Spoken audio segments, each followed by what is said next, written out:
So if you've inherited property from your parents or grandparents, the question is, should I keep it or should I sell it? And if you decide to keep it, well, how much property tax would you be actually paying on it? Well, in certain circumstances in California, you may be allowed to transfer the property tax if certain requirements of Prop 19 are met, and as long as you file the proper forms in the county. So today's video will cover the 2 conditions that need to be met and the 2 required forms you'll need to file in order to successfully transfer the property tax. Now, the spoiler alert is there is a limitation to the exclusion amount that I will cover with an example.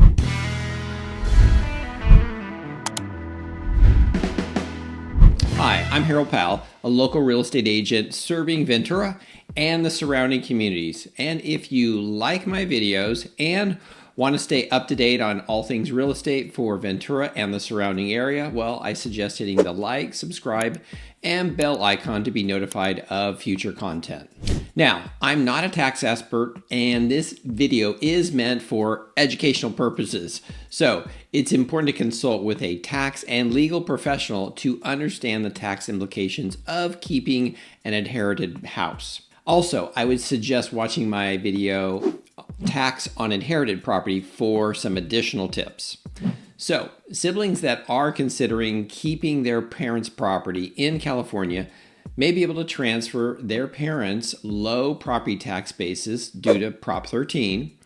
And that's with the passage of Prop 19 in California. Some properties will be reassessed at current market value unless certain conditions are met and 2 forms are filed. So let's take a look at those 2 conditions. Number 1, the property must have been the principal residence of the parent. Any other properties will be reassessed at current market value after the death of the parent. And number 2, within 1 year of the transfer, the child who inherited the property needs to live in it as his or her principal residence to avoid reassessment. So let's move on to the 2 form requirements that need to be filed. Now, both of these forms can be found at the county assessor's website. Number 1, the heir needs to file for the homeowner's exemption or disabled vet's exemption form within 1 year of the transfer.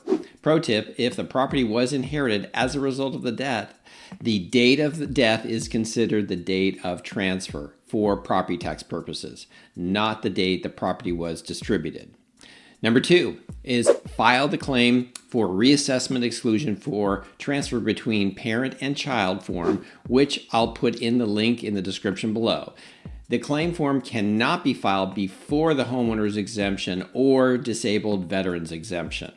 Now, it's important to know that even when all those conditions are met, there is a limit as to the amount of the property tax exclusion.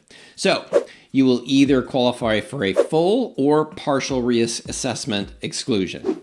So a full reassessment exclusion is allowed for principal residence if the fair market value of the principal residence is less than the sum of the taxable value plus $1 million allowance. Now, you can find the taxable value by checking the property tax bill, which you can find online with a county tax assessor. Otherwise, a partial reassessment exclusion is allowed for principal residence if the fair market value of the family home is more than the sum of the factored base year plus the $1 million allowance. So let's take a look at a full and partial exclusion example. Let's start with a full exclusion example first. Now, let's say a parent's single-family residence has a taxable value of $425,000 at the time of death.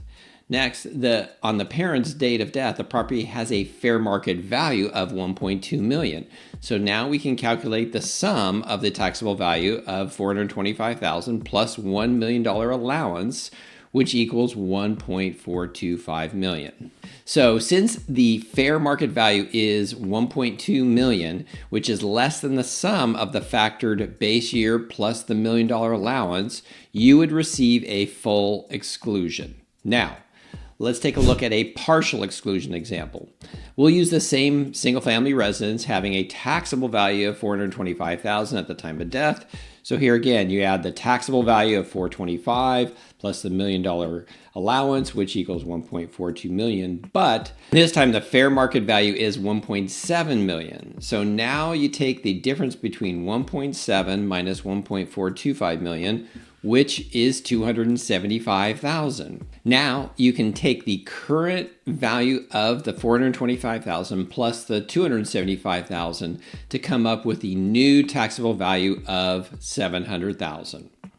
Now there is a side note. In the beginning of 2023, that $1 million allowance will be adjusted annually by an inflation factor, which will benefit taxpayers because a higher amount will be excluded from the reassessment.